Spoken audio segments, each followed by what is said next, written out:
好，大家好，我们今天上一下复习课，我们复习课呢，主要讲一下你们考试需要重点复习的一些语法。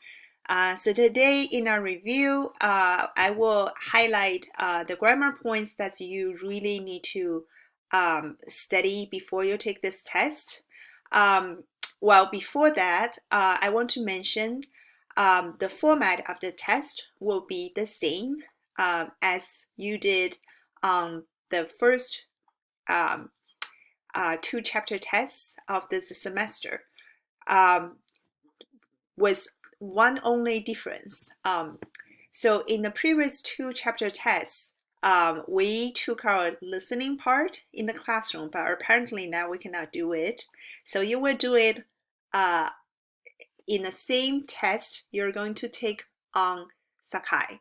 Okay, so basically, when you work on the listening part, you will see there is a attached MP3 file.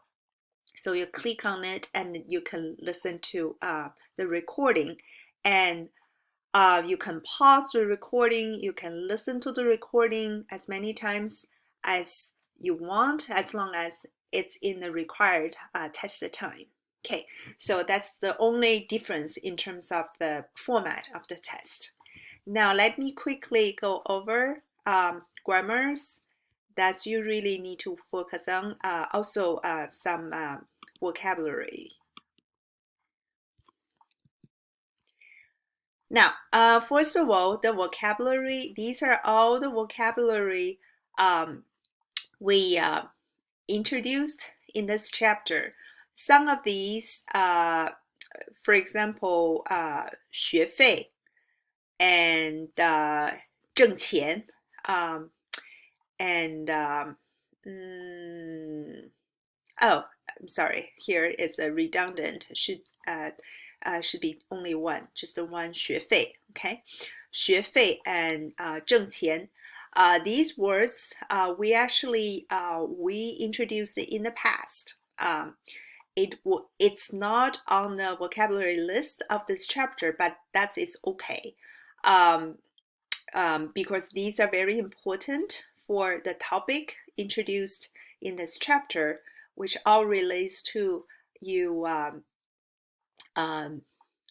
like income, and talking about your income and your expenses, especially relates to your education. So that's why I put them here as well, because now at your stage of learning, when you study vocabulary, you should never study them by themselves. You should always put them in a group.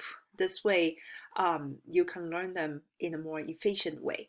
So make sure you go over all these words here before you take the test. Now, for grammar,